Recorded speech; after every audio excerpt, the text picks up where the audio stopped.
Salut, 30 ans que je vous parle de climat, aujourd'hui fini la diplomatie. Je refuse de crever étouffé de chaleur, la gorge verrouillée par la pollution, le sang empoisonné de pesticides pendant que l'humanité s'en tape et que les riches se goinfrent.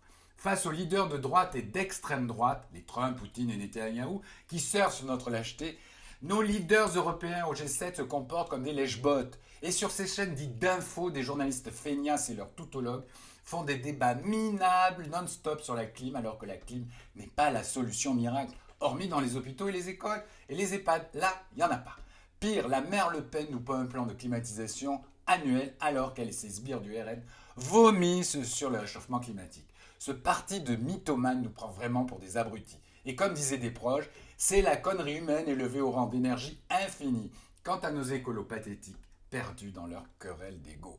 Les autres complices de l'inaction, eh bien c'est nous et les climato-sceptiques. Dès que nos vieux, morts de chaud, sont enterrés, que l'assurance a remboursé la maison inondée, fissurée, la brise souffle à nouveau et on oublie tout, on ressort le SUV, on installe la clim, plutôt que de faire face, d'agir pour éviter, notre cerveau utilise le déni comme un mécanisme de défense archaïque pour préserver notre petit confort, nous dit Denis Ribas, psychanalyste. Des solutions existent pourtant.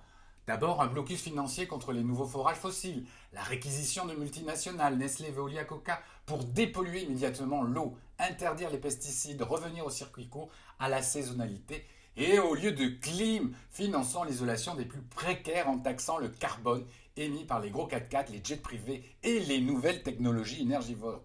Si pour 2027, nous continuons nos obsessions identitaires comme le RN jusqu'à accuser les migrés d'être responsables de la canicule, s'il vous plaît, stop au déni, arrêtons de regarder ailleurs si nous voulons sauver nos enfants et nos petits-enfants.